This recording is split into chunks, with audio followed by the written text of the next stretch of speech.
All right, we are live, and we are with Shelters by Jesus podcast.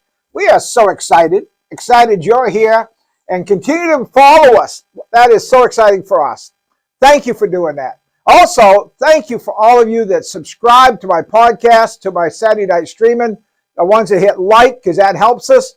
And if you're watching letting the ads run through, that helps us. I tell people, if you don't want to watch the ads, set it once, go to the bathroom, let it run through, come back, start it over again, then kick the ads out. But it'll go through once because they don't know that you're not watching it. All it knows is the time is running, and that puts money in the pockets of the homeless. So thank you for that. Also, if you want to support us on your own, besides that, go to sheltersbyjesus.com. And for $9 a month, you can get people off the street. That's how we get our residents taken care of, is you. We're 100% faith-based. Get no money from the government or like that. We live on just to the people who Jesus moves their hearts. So you are the reason that we're here today. And there's 4 books out. They're entitled Sheltered by Jesus, and different ones.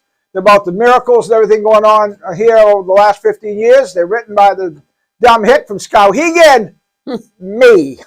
And written in Hickanese, the way I talk. So if you like those, give us your address, your name and address on here, or call the office at 207-474-8833 and say, I would like Pastor Barry's books. We have 2 prices. They're $10 or free. And if you'd like to come to 12 McClellan Street for a tour, call that same number, 207-474-8833, and say, I would love a tour. And Seth would take you on a tour. He is our chief of staff, and he loves to do tours. I'm sure he would do that. And on Saturday night at 5:30, we have live worship music that is awesome, and then I preach at 6. If you'd like to come and see it live, come on down. So now, on with our podcast. And we have a special guest. Her and I have known each other quite a while. I would say she's closer to special ed than special guest, but that's all right. That's another thing. We've been going at each other for years. We're following up, actually, in all seriousness, we're doing a series on widows. Right now, their husbands were major assets to our ministry over the years. And her husband was Ron Brewer, was my best friend. And anyway, this is Faye Brewer. And her and my wife are best friends, and we pick on each other and all of that. We have for years. But Ron was very special. As a matter of fact, if you read my books, when we started, 80% of my church left over the first 6 months. But Faye and Ron happened to be here. Ron was actually an elder at the time. He became an elder afterwards, I think. No, he was still an elder. He was an elder all the rest of the elders left. I couldn't remember if he was an elder then or later. He was an elder. But anyway, you guys stayed. So let's start right there. And why did you and Ron stick with it instead of walking away with the crowds? Yeah, you want to turn your phone off? Yeah. Yeah, thank you very much. Sorry about that. All right, that's fine. Well, you have to put up with her. I have for years, so just hang in here with us. We'll get there. Sorry about That's that. near enough. Loads of sounds down. I don't care. Are you ready yet? I don't want to shut off. No, that's fine. Just turn the sound down. Yeah. I'm in the middle of a podcast, woman. It didn't want to shut off. Sorry about that. All right. Let's get back to what we was talking. I'd say forgive her, but we never do. So anyway. Yeah, right. Yeah. So why did you and Ron not travel out when those kind of people came in? Because we both believed in what you were doing, and it's about the people and where they're at. And we need to love people where they're at, not where we would like them to be at. Yeah. And love them where they're at and pray for them. And Ron had a major heart for these homeless people. Yes, he did. And he's not here, so he can't speak up for himself, but he himself years ago was an alcoholic. Right. And he's never hidden that. He's given testimony many times, correct? Right. And so when we had guys come in who were battling alcoholism here, it didn't blow him away. No. He was willing to share and help in any way he could. Yeah. Ron really cared about the people here and did a good job. So you guys also, you support us financially. Right. You've been givers as well as being part of the church forever. Right. Yeah, so I'm going to ask you to elaborate on how you feel about it and not just say right every time. Well, even in Florida, we care about the homeless, and even in Florida, when we were there in the winters, we had a ministry for the homeless. What we did to help out, and this is something anybody can do in their area, is we made up hygiene bags, and we had 10 items, and they were all for hygiene except a New Testament Bible. Okay. And there were times when we'd think, I don't know, Lord, you still want us doing this? And I remember one time I had said that to the Lord because we hadn't given out any for a little while. And all of a sudden there was a guy there, and I gave him a bag, and he said, oh, I needed that so badly. And How'd that make you feel? and that really blessed us. There you go. And we would go even to another thing people can do is we would go to places where they fed the homeless and park in the parking lot and give out stuff to them, whether it was the hygiene bags or socks or whatever we happen to have. Okay. And we just feel that it's a need. And as God's children, we should be helping. So you actually think the Good Samaritan is more than a story? Exactly. Good. So, yeah, well, Ron, I wish you all had, we're talking about, last time we talked about Jake Newbar, wish you could have met him, and now Ron Brewer, wish you could have met him. We're going to talk about another guy next week and have another widow. So, it's a hard question. I asked Bob the same question I'm going to ask Vicki is, how have you adjusted to life without Ron? Now, if you don't feel comfortable answering that, I'll come up with another question. It's been rough, but the part that helps me is I know he's with the Lord, and there's no doubt in my mind. Oh, no. And I know I'm going to see him. Yep. And even though You see, he wants to see you again? I don't know, man. And we were married almost 58 years, and it's so hard because I can't just ask him a question or just talk to him about whatever. But the Lord is with me every day and helps me through each day. And then I also here with the shelter, I know that if I have a need and my kids can't take care of it, I can call and there's help here. Yeah, you know the people here love you. And I love her too. I pick on her, but I actually do love her. and But don't quote me later. and then and it's like you and your wife have picked me up all winter long, because in the winter at night I don't drive. Yep. And you picked me up every time for services.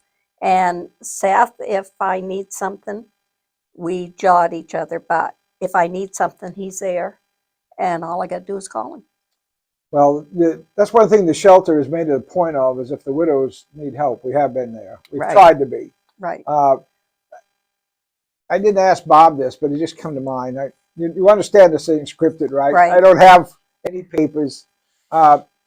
People watching this, I know there's widows and widowers watching this. Right. All the numbers, because we have a lot of people watching this, and if they're wondering how do I handle this being a widow? Is there any advice you can give them on how to get by?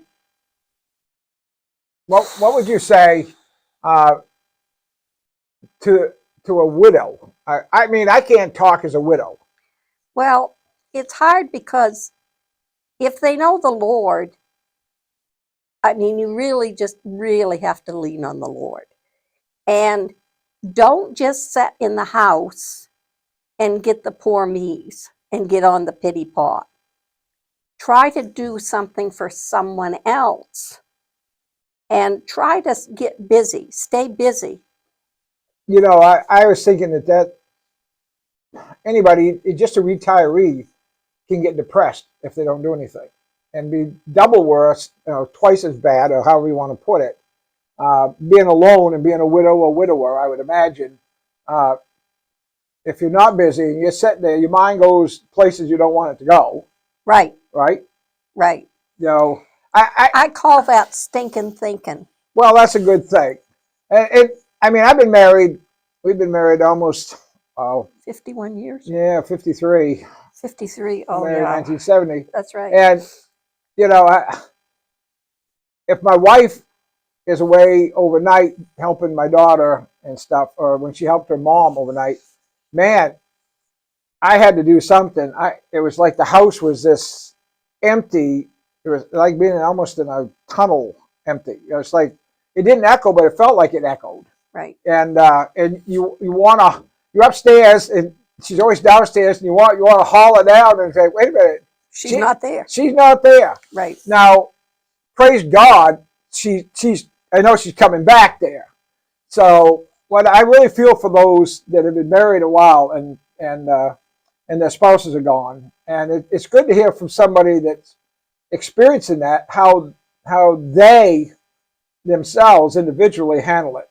I know there's counseling for a lot of things, but I don't know how you counsel somebody, especially if you haven't lost a spouse. Like you and Bob, we've had you both on here. You both had husbands that were unbelievable. I mean, irreplaceable. All right.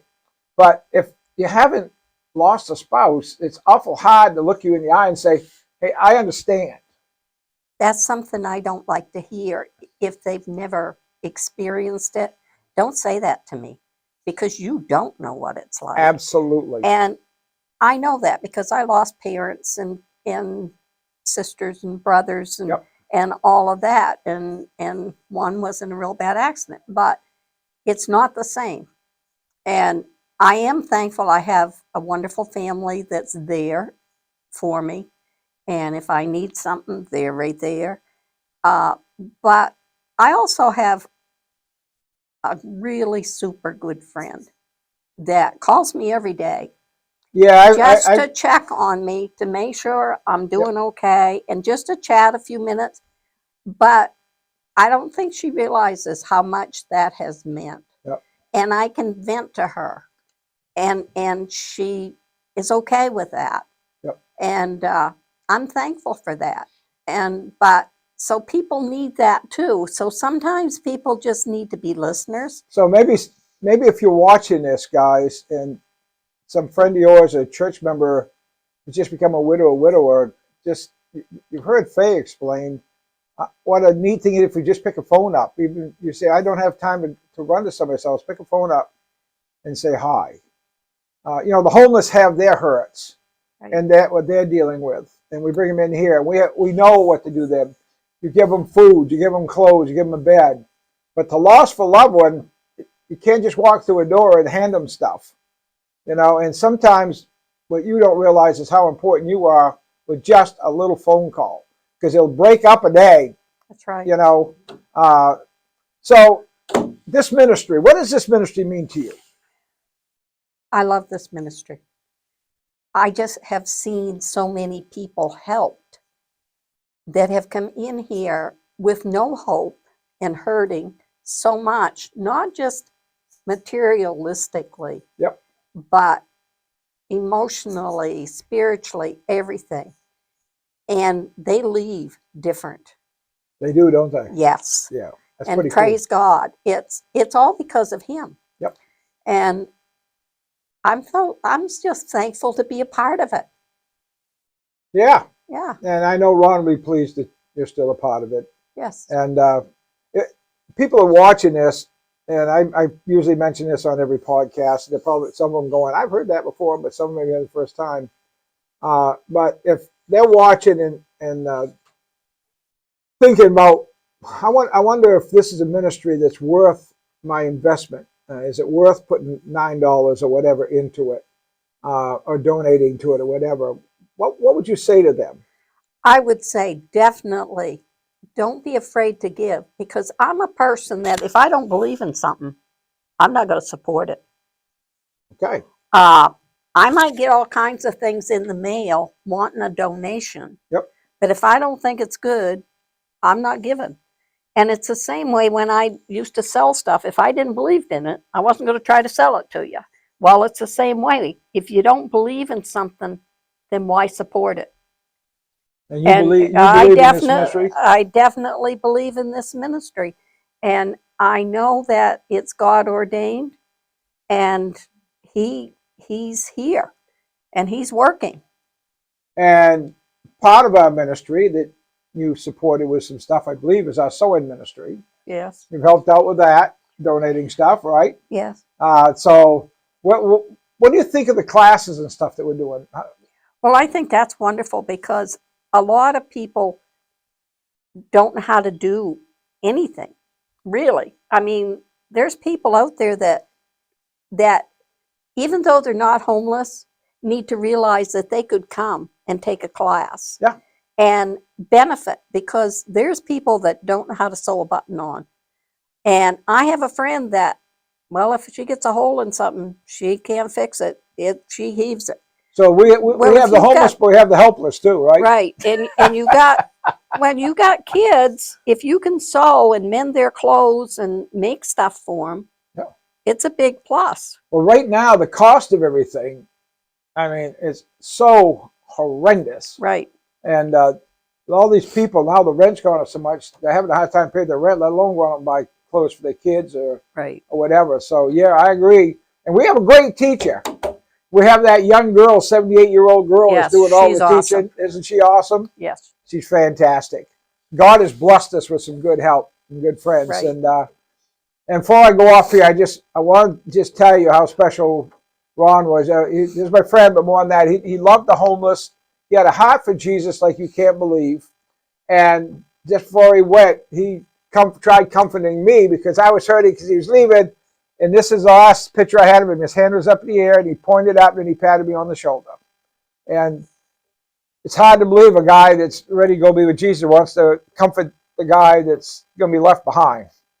But he did. And he was so assured that he was going.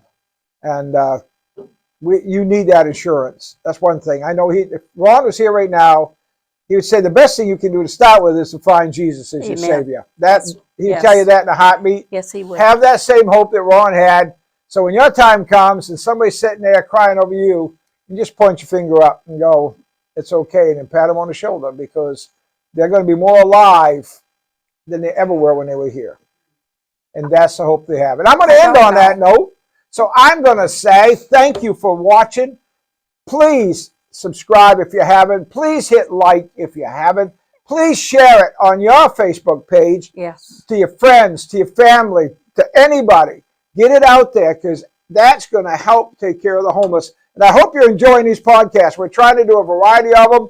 Right now we're doing this widow series, and we got one more widow to do. We're going to be doing next week, adding to this series, and we're excited about it. Faye, thanks for being on with me. You're welcome. There you go, girl. And by the way, it's my wife that calls her every day, so I hear them old hens cackling back and forth. Well, with that said, y'all come back now here.